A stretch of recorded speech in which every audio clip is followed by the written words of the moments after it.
Here is our host, Tian Wei. Hello and welcome to World Insight. I'm Tian Wei. China announced it has completed the goal of building a moderately prosperous society, otherwise known in Chinese as Xiaokang society, in all aspects. Chinese President Xi Jinping, who's also the General Secretary of the Communist Party of China Central Committee, made this announcement during the celebration of 100th anniversary of the founding of the CPC. 在这里，我代表党和人民。 On this special occasion, it's my honor to declare on behalf of the party and the people that through the continued efforts of the whole party and the entire nation, we have realized the first centenary goal of building a moderately prosperous society in all respects. This means that we have brought about a historic resolution to the problem of absolute poverty in China, and we're now marching with confident strides towards the second centenary goal of building China into a great modern socialist country in all respects. This is the great and glorious accomplishment for the Chinese nation, for the Chinese people, and for the Communist Party of China.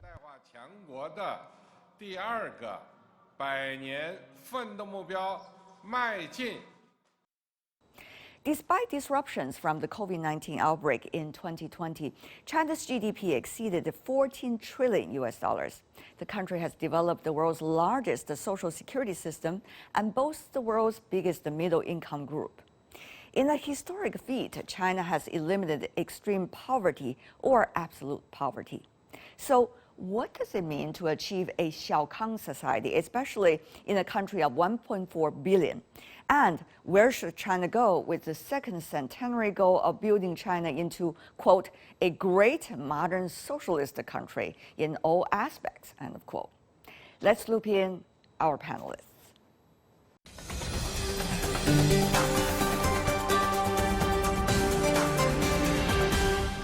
For more discussion, joining us in Beijing, Xiaokang, Director, China Center for Economic Research with Peking University; David Bartsch, Professor of Beijing Foreign Studies University; in Shenzhen, Xiaokang, Professor of Peking University HSBC Business School. Gentlemen, welcome to the program.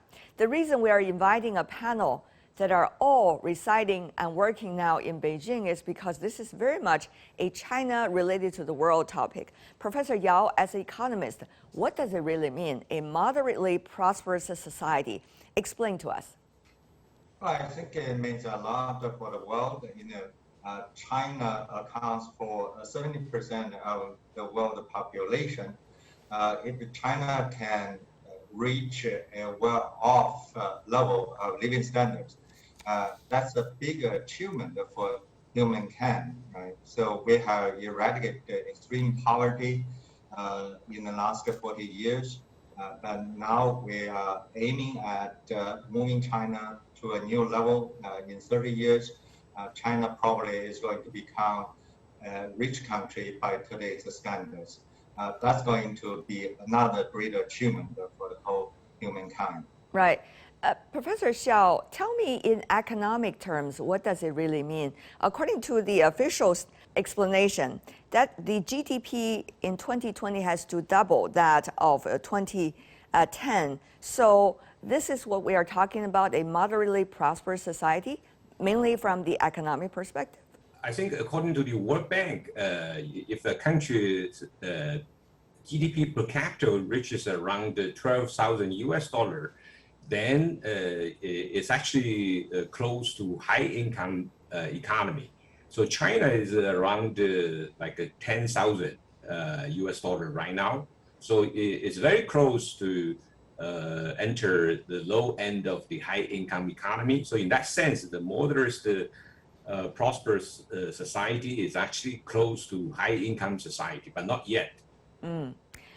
Professor Bartsch, of course, according to the explanation, it's not just about material wealth, is it? It is also about many other things. For example, economy, democracy, science, education, culture, society, people's livelihoods, and the list goes on. Now, what kind of standards are we looking at when we say China has already reached the moderately prosperous society? I think what China has achieved, raising 800 40 million people out of poverty is unprecedented in world Out of history. extreme poverty.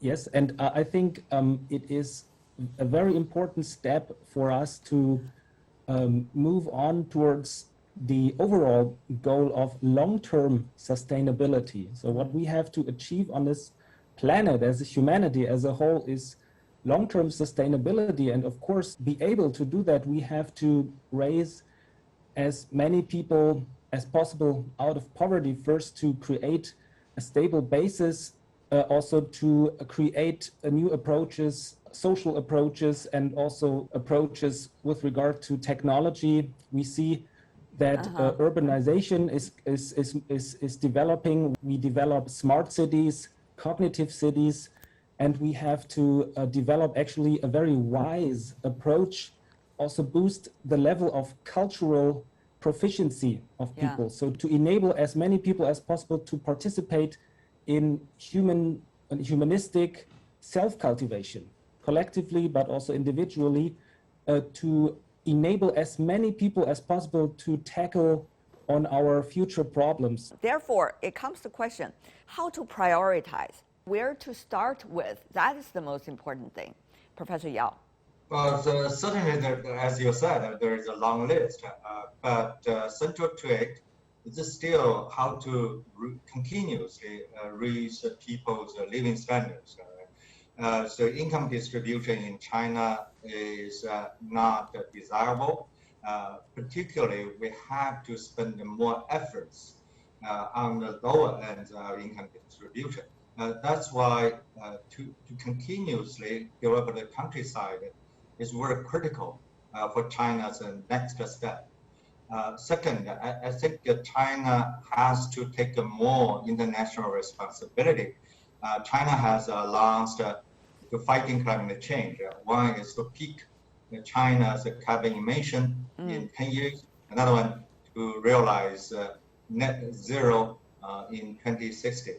Professor Yao, but that is the very difficult task, isn't it? Some would say, as we know that the Chinese first carbon trading market is to begin soon, according at least to the earlier news reports, and also that how to be able to graduate from this period of economic growth to the real higher quality with better sustainable development goals. That is the most crucial issue. Now, Professor Yao, we saw China went through several periods of difficult challenges, but it also brought great results. For example, when China joined the WTO, there were massive layoffs in the state-owned enterprises at that time. Some say what happened then would never be able to be handled now or in the future. So, Professor Yao, looking at these goals, particularly when you say carbon neutral, carbon peak, how is China going to be able to do it? What kind of capital, quote unquote, does this country have now? Yeah, I think the Chinese government has learned many lessons from the past. So this time you see the government is going to use a mixed strategy to tackle climate change. One, of course, is still administrative. Another one is market-based, like you said. We are setting up carbon trading facilities. We are also using carbon emission tax. And internationally, like Europe is going to impose a border tax on carbon emission. I don't think that's bad for China. Actually, that's going to push forward China's innovation. I see that as a good thing for China. Professor Bartsch, the Chinese Communist Party just celebrated its 100th anniversary. Now, there were a lot of discussion about why it is still able to achieve many goals it set, both for the country and for itself. How do you see the earlier experiences and lessons will be able to serve the current purposes? China is a civilization which is constantly learning from its history and constantly trying to evolve and to cultivate the procedures and the approaches towards development. I think this is deeply rooted in Chinese civilization, and it's also been an expression in the development of the policies of the Communist Party of China over the last decennia, and we have seen a constant progress in this regard. And I think what we have to envision here, or what we might have to assume with regard to the future, is we are seeing a world shifting change in technologies, in industries. We are approaching the horizon of Industry 4.0, and also the context of an artificial intelligence-based second nature, so to speak, of our city environments. And I think this will completely change also our way of life and also our kind of work. So we have to ask ourselves, what kind of work will be left for humans to do, and what can we do with our newly with all of the free time that we gain? How should we invest the energies? And I think we need this new space for enabling ourselves to be creative, to tackle all the future problems. There are a lot of things going on right now that is, some could argue, different from earlier periods, particularly, for example, at the very beginning of reform and opening up. First of all, geopolitics, China-US, whatever you want to have it, competition/rivalry, as some describe it.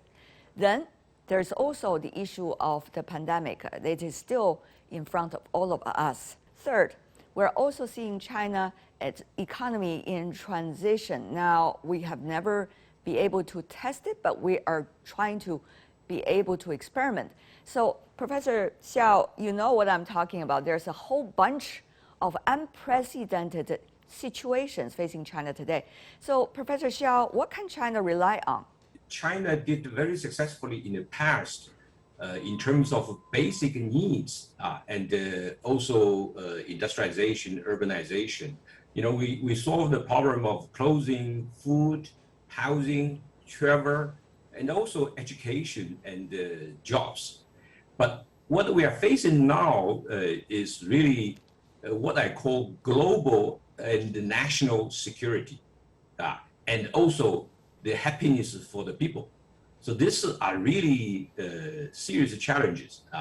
And this is closely related to both domestic and international role, you know, of the government, and also how to motivate people to work, but also how to, you know, have a peaceful and normal, you know, relations with the rest of the world.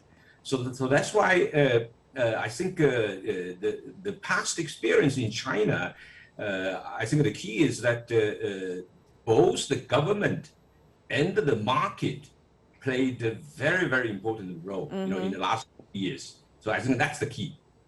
Professor Yao, your thoughts about this? I mean, if you look at China today, there are several things, as we said earlier, but particularly what is going to be the role of the private sector? For example, this has been a debate for a long time, particularly now. And also, how is China going to prosper in terms of geopolitics regarding technology and also innovation? So, Professor Yao, your thoughts? Well, I think geopolitical competition is there, that we shouldn't exaggerate its impacts. Look at the U.S.-China economic relations, particularly in the financial sector. You see that two countries have come together more closely than before. Many people don't realize how many Chinese companies have gone to the U.S. stock market to get listed over there over the last 2 years. The number is increasing quite dramatically. In the same way, we have seen a lot of American investment coming into China, right? So, you know, the economic currencies under the water are much stronger than we have believed. In terms of the American restriction on export of technology to China, I don't think the United States is going to succeed China has developed its own technologies, and China will continue to do it. Let me just raise 3 examples in which China actually has a lead in the whole world. One is AI. No country can match China in terms of the application of AI. So China and the US leads the area of AI. The second is solar power. Even the US cannot match China in that field. Solar power installation in the world, China contributes to 1/3 of it. China also contributed 3/4 of solar panel equipment. Okay, and the third one is electric vehicles. China's sales accounts for almost 40% of world total, and China has advantage in battery technologies. In all the 3 technologies, China leads the world, and those 3 technologies, I believe, are going to lead the world economy in the next 10 to 20 years. Professor Xiao, we are seeing some very interesting situation there. Graduating from the moderately prosperous society to the next goal in 30 years when China, the PRC, is celebrating 100th anniversary. This coincides with the competition period of China and United States, at least for the first 10 to 15 and 20 years. So how do you see that taking place with what Professor Yao just mentioned about China's advantages? I think the foreign policy actually started at home. So I think the competition between China and the United States really, in the future, depends on how each country solve their domestic problem. And I think China has a huge advantage because in the past, the government focused on people's happiness, people's living standards, and the bottom group of Chinese people's living standards are increasing dramatically, even though the inequality also appears. And also, I think we can see from the how we deal with the pandemic. So the U.S.-China relation, I think after a while, both countries will realize the cooperation is necessary. Basically, the 2 countries can learn tremendously from each other if they focus on people instead of what we call the capitalist. So I think here is really a test. And in today's world with the technology, particularly military technology, if the 2 countries start to fight, then we are all going to be destroyed. So I think we are at the crossroad. Basically, the 2 countries needs to think very clearly about our future, particularly our future generations, because we are really living in a global village now. What about some of the domestic issues? Since you say everything started from domestic politics and domestic issues, private sector discussion has been a long one in China, and that discussion has been infiltrating into every kinds of multilateral negotiations regarding WTO and many others. So what do you see is the direction that China is taking? Well, I think in the last 40 years, the biggest achievement of China is really introducing the so-called modern corporation, which is very much a market economy. So the private sector is really vibrant in China, and also very much now competing with the global companies in the private sector.